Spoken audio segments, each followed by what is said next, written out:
how proud I am of the guys, and we answered a lot of questions this year on what we were capable of doing, and now it's just about being consistent. I think, probably in the last week I said that, I wanted to be remembered as one of the best teams of this era. The last few champions have been a new one each and every year. So I see an opportunity for us to really build our future in a positive manner where, this is almost like a regular thing for us, and we're competing for championships. And, I think from a spiritual standpoint, I think I enjoyed this journey more than any other season. Just because of the redemption arc and being able to learn as much as I did about myself and my teammates and the organization and the people that I'm around. It's a lot of good people here, so it makes coming to work a lot of fun. And when you have that type of environment, I think it's easy to achieve goals that are bigger than yourself because everyone's really dialed in and having a good sense of joy about them. Second row on the left, Tim. Tim Cato, The Athletic. Kyrie, over the past week, Luka has talked about failure being something to learn from, to grow from. As a 12-year veteran or a 32-year-old veteran, how do you actually take failure and take those lessons and grow from them and not just let it become a cliche that's kind of said in these situations? It starts in the summertime. It starts, early in preseason when you're developing your habits. And I think we went 0-4 in preseason to start, which wasn't the best start. But we got off to a pretty decent start to the season. And there were some injuries and some uncontrollable things that happened. But I think if you look at the overall big picture, Luke was right. And I've been saying it too, just failure, it can inspire you beyond measure. And we started off as a fifth seed and then started on the road in every series. And we were able to accomplish this. And we were able to grow as teammates and as a brotherhood here, a sisterhood here. Where we can really take that as a positive note into the summer. Failing at this stage definitely sucks. It's a bitter feeling because you want to keep playing and you feel like your best game is coming up next and the shots that you shoot next game are coming up, and now we got to wait, I think, 2.5 months, 3.5 months to the new champion, gets a chance. Yeah. So I'm grateful for the opportunity to be able to grow with these guys in this locker room, everybody across our organization. We've been able to celebrate our wins, but also learn how to celebrate our losses too and how to grow from that. So that's a difficult part of being human. When you really love something, you really want to win, and it doesn't happen, how do you respond from that? So I think that's where we are now. But I think I could tell you pretty confidently that we'll be back in the gym pretty soon and getting ready for next year.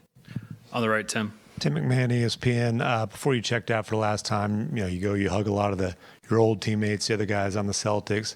As you're walking back to the bench there, what's going through your mind? And obviously at the end of what was a pretty emotional series for you. Yeah, it was emotional anyway. I mean, every series was emotional, just because I was just uncertain on how it was going to go and how we were going to respond to a little bit of adversity. We finally ran into a team where they beat us fair and square, and we weren't able to respond to a lot of their runs, and we weren't able to execute at a high level. So when I was shaking everybody's hands, that was more of a sign of respect for their journey. They've been through an incredible 5-year span of going to Game 7s or losing in the finals. So they know what this bitter feeling feels like, being up here and answering questions about what this next year hold. And I think they used everything as motivation. They were healthy. And they really kept their head down and weren't paying attention to any of the personal accolades or individual accolades. I think they just came together as a team and were okay with each person being great in their role and selflessly putting their best foot forward. So I think we learned more than anything from this series on what it takes to not only get back to this level, but win at this level. And, the Celtics are the perfect example for us this season because of how much they've had to deal with in the past few years. So it's admirable, and to see, did JB win Finals MVP? Yeah, that was big time to see that trophy in his hands. I think him and JT should have split it, but, those two guys in particular have, almost been like students and as well now becoming teachers in their own right. So to see them accomplish that, I'm really proud, and also extremely motivated to get back to this position in the next few years with my guys and be able to win this thing. Mike Curtis. Mike Curtis, Dallas Morning News. Kyrie, you talked about wanting to play well against the Celtics team. You're motivated, obviously, but when it comes to how you perform, was it more of them defensively, they were pressuring a lot, or was it you had a lot of shots that went in, came out, those uncharacteristic just shots? What do you attribute it to most? I mean, basketball is a game of centimeters, man, sometimes inches. So when a ball is flying off your hand, sometimes it's going to feel good, sometimes it isn't. And, that's the maturity aspect. You got to be able to move on to the next thing. And I've been talking about that. And whether I'm playing well specifically, scoring-wise, or I'm not, there's a team aspect here that we're becoming more gelled into or dialed into. I can score 25 points, but if I don't, then we got to be able to pick each other up. And I think that's what we're learning about each other now, where there are going to be games where the shooting is not going to go well, particularly for me or someone else on the team. And that's where we have to galvanize as a group and other players make plays and opportunities created for one another. I've been at the point of attack through most of my drives going against the Celtics one-on-one or, coming off screen. So that's what the summer is for, is just continuing to work on those things that I saw this year, the physicality, being able to adjust to it, and, by next year, be in a better position. Howard in the back. Howard Beck from The Ringer. Kyrie, two quick thoughts. One is just this is a team that's still pretty new to each other, pieces that just came in February, a lot of youth as well. Is the next step of evolution just simply guys being together longer, gaining that experience? And then second kind of separate thought, but you've been through this before, both the loss and the win at this level. Luka has not. He seemed pretty down when he was in here. Do you have a sense of what he's going through right now? Yeah, what was your first question? Just about the time together, youth and a lot of new guys. I would agree with that. Yeah, just time together means a lot, and failing together is not the ideal situation. But from a leadership standpoint, going through situations like that, sometimes it'll motivate you beyond things that you could imagine.